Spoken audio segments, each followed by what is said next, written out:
Oke, selamat pagi, selamat siang, dan selamat malam untuk Ibu dosen dan teman-teman semuanya. Kali ini saya akan mempresentasikan hasil karya kami berupa perkembangan board game yang telah kami buat dan diskusikan yang kami beri nama dengan FunMat yang berjenis board game.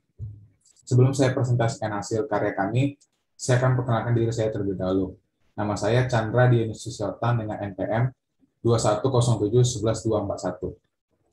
Nah, bisa dilihat di sini, ini merupakan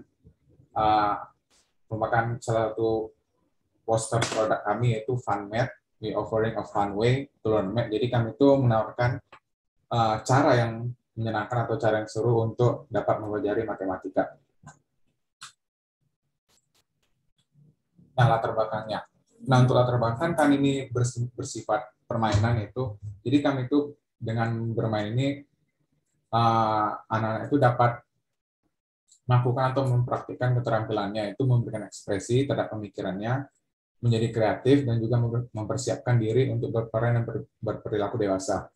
Nah, bermain juga tidak hanya sekedar mengisi waktu luang, tapi juga merupakan suatu kebutuhan untuk anak. Bermain merupakan ajang yang baik juga untuk anak untuk menyalurkan emosinya, mengontrol emosinya, menyalurkan emosinya, dan juga dilatih untuk mengendalikan dirinya, menahan diri dari keinginannya, sekaligus sarana untuk relaksasi. Nah, pertanyaannya, gimana sih caranya dengan permainan yang ada itu seperti board game tadi, kami buat semenarik mungkin dan terdapat unsur pendidikan. Yang pertama itu kan pasti ada tujuan dari kami buat ini, itu menampilkan sisi kompetitif dan keterampilan kognitif anak.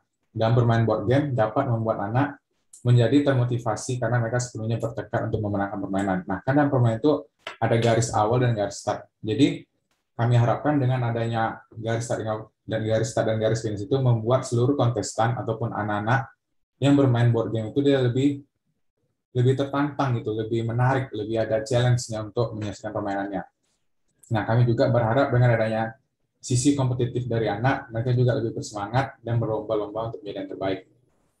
Untuk yang kedua, itu mendapatkan pengetahuan baru. Nah, sambil bermain kan anak itu dapat mendapatkan pengetahuan baru. Nah, dalam bermain board game edukasi ini, membuat anak belajar hal-hal baru dan mendapatkan pengetahuan sambil bersenang-senang, yang itu merupakan tujuan utama kami. Bermain sambil mendapatkan ide, gitu, sambil mendapatkan ilmu atau pengetahuan. Dan juga mereka itu bisa main bersama teman-temannya. Yang ketiga, anak itu bisa belajar menerima kenyataan, karena itu nanti dia bisa menang ataupun kalah. Karena kan wajar dalam permainan itu ada yang menang, ada yang kalah juga. Nah, untuk table of content itu terdiri dari yang pertama, about our product, yang kedua itu details, yang ketiga itu rules, yang keempat itu adalah marketing. Yang pertama, about our product. Nah, ini merupakan desain produk dari hasil karya kami. Itu seperti bentuknya persegi seperti box pizza, dengan ada desain dari poster kami yang seperti tadi, FunMat, we offering a fun way to learn math. Bisa dimainkan dari 2-4 orang yang khusus untuk dimainkan oleh anak kecil saja. Nah, kelebihan dari permainan ini apa? Nah, yang pertama itu, permainan ini sangat cocok dimainkan bersama, karena kan tadi seperti saya bilang sebelumnya, permainan ini untuk 2 orang atau 4 orang, jadi biar lebih seru lagi dan lebih tertantang, maka akan dibutuhkan pemain lainnya. Nah, kami juga membuat peraturan-peraturan yang sederhana, karena target kami itu untuk anak kelas 2 ataupun 3 SD, di mana mereka tuh agak tidak kesulitan dalam memahami permainan ini, jadi kami buat peraturan yang sederhana saja. Terus, karena sekarang pandemi ini kan, anak-anak di rumah tuh sekarang lebih sering menggunakan gadgetnya daripada interaksi keluar. Jadi kami harapkan dengan adanya permainan ini, kami harapkan itu bisa mengurangi permainannya seperti bermain sama teman-teman yang tadi dan juga berinteraksi dan menerima ilmu-ilmu lainnya. Yang kedua, details. Nah, ini merupakan bentuk dari papan permainan kami yang seperti bentuk persegi gini. Nah, dalam paket pembelian itu terdapat sebuah dadu, 4 buah pion, dan kartu pertanyaan. Nah, kartu ini kan ada kartu pertanyaan dan kartu operasi matematika. Untuk kartu pertanyaan itu seperti dia ada 2 deck.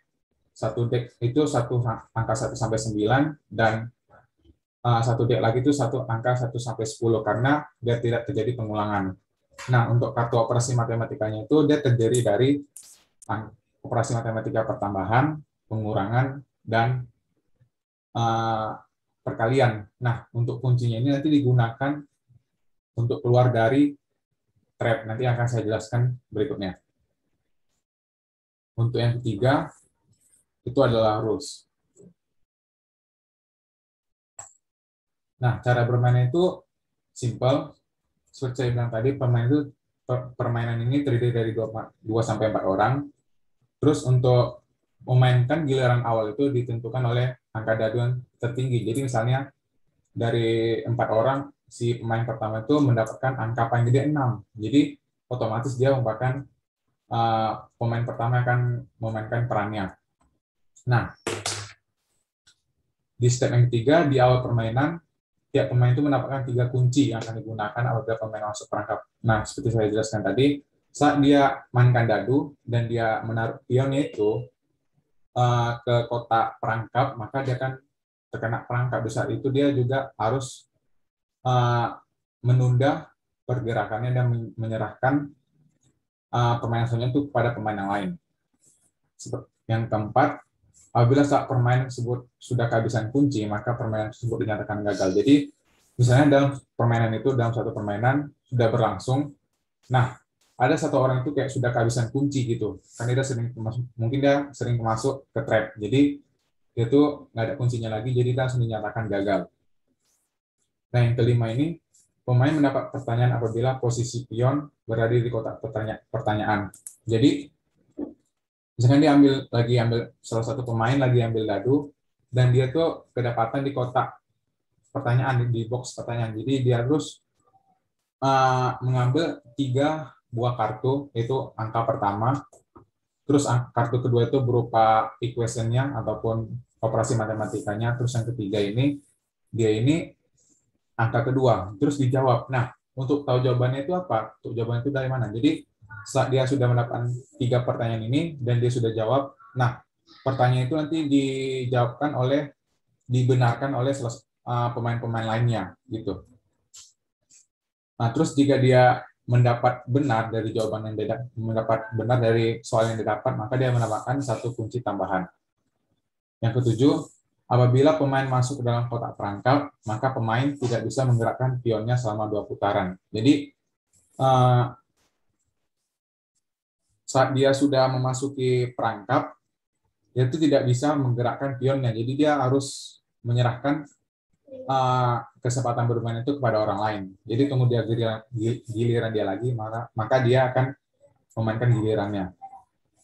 Pemain bisa menggunakan 2 kunci tersebut, 2 kunci yang dia miliki untuk keluar dan langsung bisa menggerakkan pionnya saat itu juga. Yang ke-9, pemain yang berhasil sampai ke kotak finish, maka dia akan jadi pemenangnya. Yang keempat adalah marketing.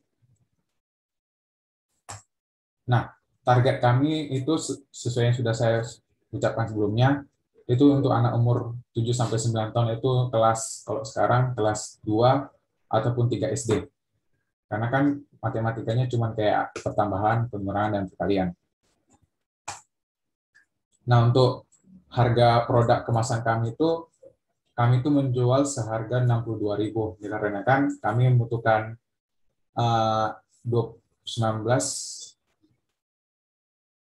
23 kartu dan juga sebuah dadu, 4 buah pion yang kami akumulasikan mungkin sekian ribu untuk mendapatkan keuntungan kami. Sekian dari saya, terima kasih.